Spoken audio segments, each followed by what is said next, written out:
Greetings, YouTube. As you can hear outside, people have refused to cease celebrating the 4th of July.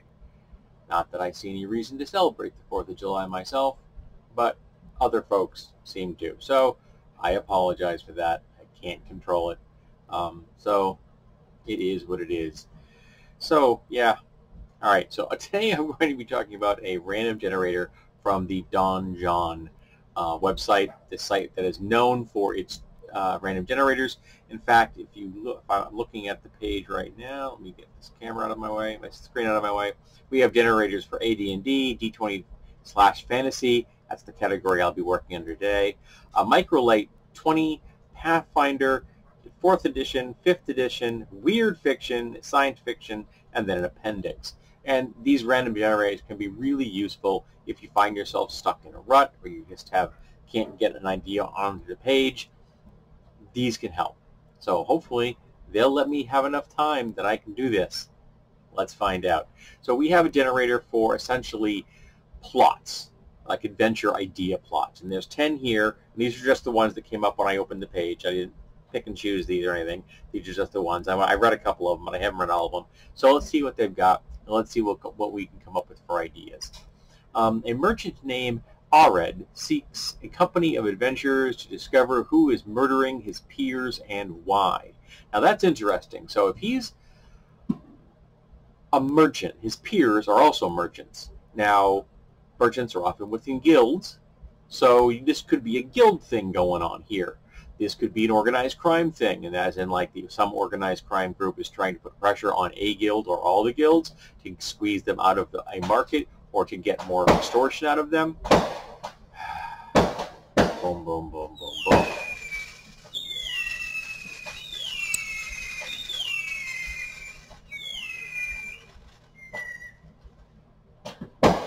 They scared my cat so much last night that she picked up one of her toys and hid under the bed with it for a piece of security. It was quite cute, if also sad. All right, so yeah, that's a plot right there that could generate an entire small campaign around. Who is killing the merchants?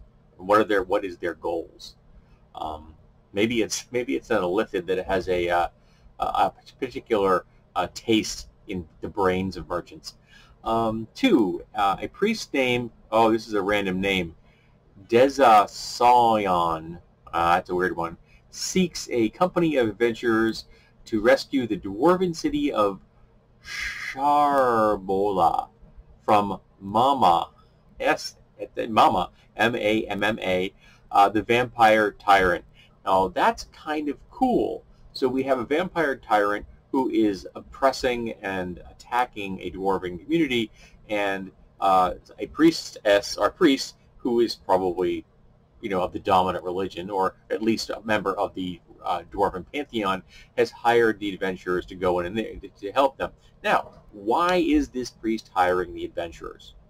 If it's an entire dwarven community that's under pressure from some kind of a tyrant, vampire, or otherwise, why isn't this priest gathering up dwarves from other communities to go help them? Or maybe even dwarves of the same clan or same social structure that just don't live there.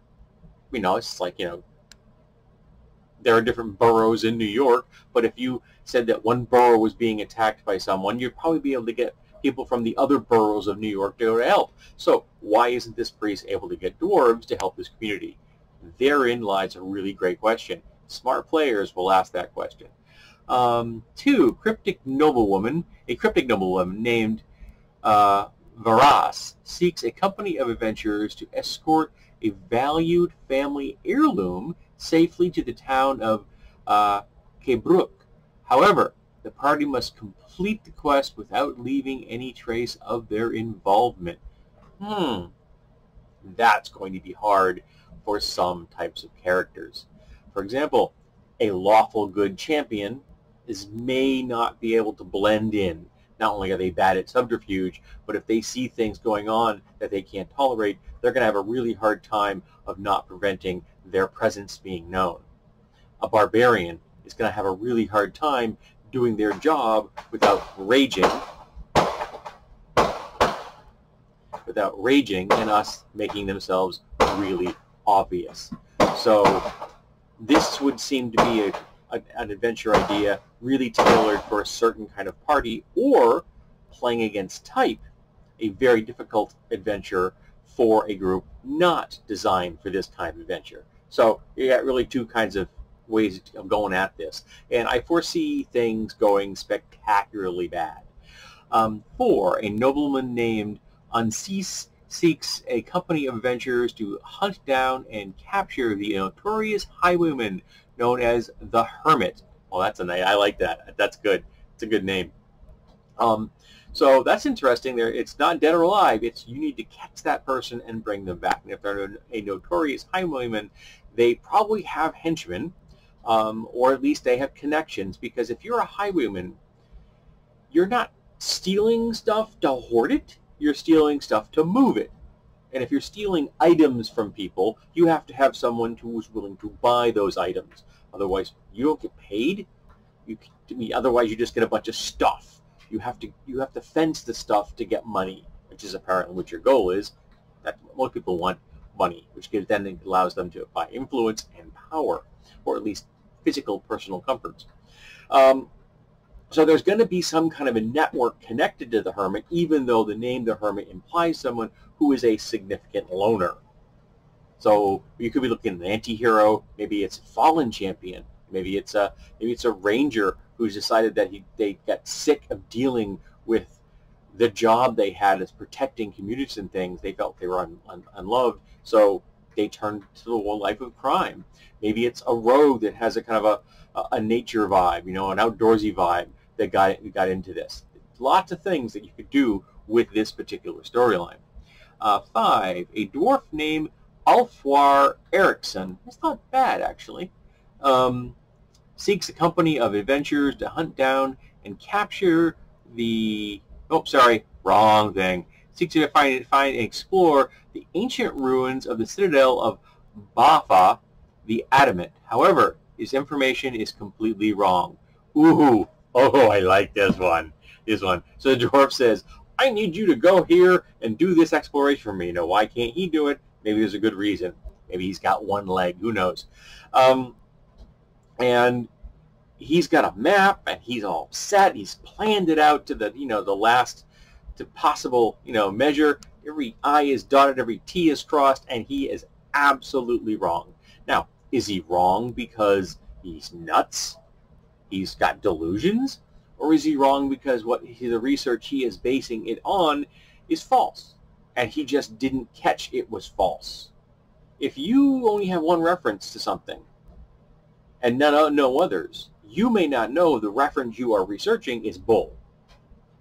Okay, that's one of the reasons that people who know very little can very quickly find themselves lost down a rabbit hole of wrong-headedness, because they don't have enough breadth of information to question what they're looking at or question the beliefs they have in that single source. And maybe that's what this dwarf is.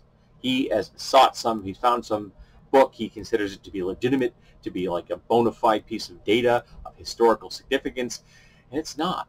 Maybe it was written by someone that was not a nut job. Maybe it was written by someone that was actually writing fan fiction, and this dwarf doesn't know it's fan fiction.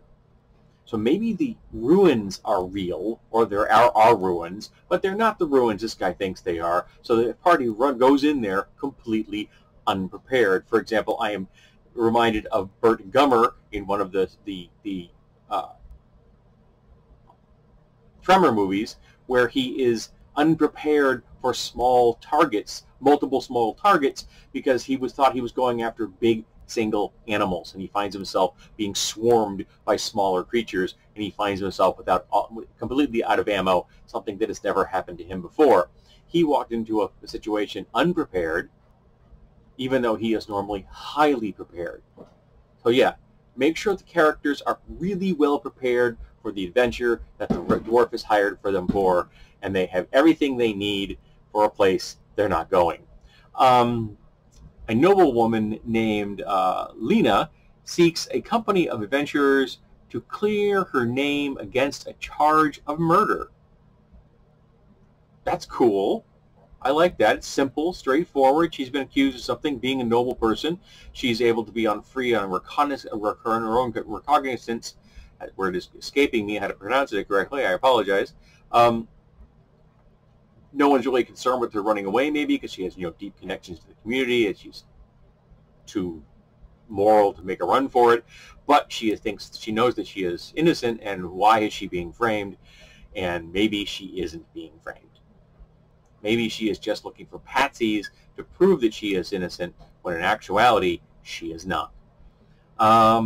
7. An elf named Yukion seeks a company of adventurers to hunt down and capture the remorseless killer Alas. Okay, so this is pretty straightforward. This is this is the target. I want you to eliminate them. Why is Alas considered a relentless killer? Is Alas a relentless killer? Is this really and truly that clear cut? I can remember an adventure years ago where the characters were going from point A to point B, and they bumped into some guards that had been transporting prisoners in a armored wagon, a caged wagon, essentially, a paddy wagon, and some of them had escaped, and they couldn't just chase after them because that would leave the rest of the prisoners on. So they were, could you help us? So the player characters hunted them down and brought them back, and one of the players was really surprised when there was no stinger. There was no, oh, these people are really innocent. No, these were guilty. They were just prisoners. They were all guilty of something, and they were being sent off to their fate. Now, it was a particularly gruesome fate in the fact that they had been sold to a Lich King who was going to turn them into zombies while they're still alive, which makes them very powerful juju zombies. But they were all on death row. They would be executed regardless. And they really were criminals. So, not that I personally believe in execution, but it exists in the world that we're talking about, and the Lich King paid handsomely for prisoners. He even paid pretty decent money for just bodies. So, lots of bodies and lots of prisoners went to the island to be turned into undead. And the party was kind of surprised when there was no stinger, because there was no stinger. They helped capture him. The guards said thank you, gave them the few coins they had, said you've done a good deed. We'll put in a good word with the with the people in charge, and they took off. It was just an encounter, and they always waited for some other thing to come for that next shoe to fall, and there wasn't a second shoe to fall. I like that. Okay, 8. A sage named Polynor seeks a company of adventurers to escort a group of pilgrims safely to the city of Adcot. This is cool. I like this. Now, what pantheon is this? Or is it a pantheon, or what god are they going to? Obviously, they're going to this city for their pilgrims. They're going for a city for some kind of holy site. What kind of holy site? Is this a part of a large established religion? Is it a smaller religion? Is it something that might be considered a cult, as in the sense it's maybe not considered to be on the questionable side within the country they're in? Maybe it's an underground religion, so they can't even be all that overt about it. Do they have any practices that might complicate this process? Do they have taboos that they cannot engage in that might run in conflict with the player characters doing their job? Now look at the real-world religions. There's lots of religions out there that have very complex and sometimes contradictory policies and beliefs. Look at their structure, figure that out, and see how it might work against the player characters trying to get this group alive and healthy from point A to point B. 9.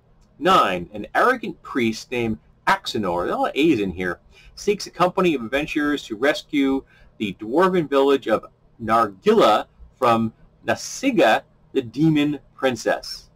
Okay, I like those names. So he's an arrogant priest. He's looking for adventurers to rescue a dwarven city. Now, again, a dwarven village, rather. We're right back to the same thing as the other one. Why isn't he recruiting dwarves? Now, if he's arrogant, so that may mean he doesn't want to admit to the dwarven community at large that his people under his charge need help. So he doesn't want to turn to the brethren and sistren of the fellow dwarves, because that would make him look bad. So he's hiring adventurers to do this on the sly, hopefully get this lockdown taken care of, so by the time the news may come out, everyone will have seen, well, this guy took care of it. He's all set. His ego is getting in the way of actually helping this village.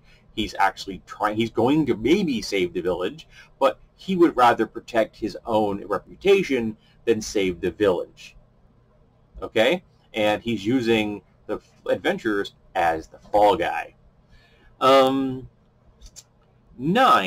Oh, that was 9. Okay, 10, the last one.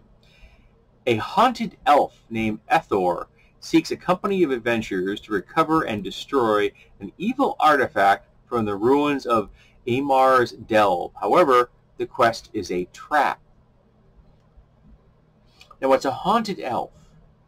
There's a couple of ways to interpret that. Is he haunted in the sense that he has this, remorse, this great remorse for something that happened? So he's under the burden of some moral or ethical failing, and that is the reason. Or is he haunted because he's actually undead? And the player characters don't know this.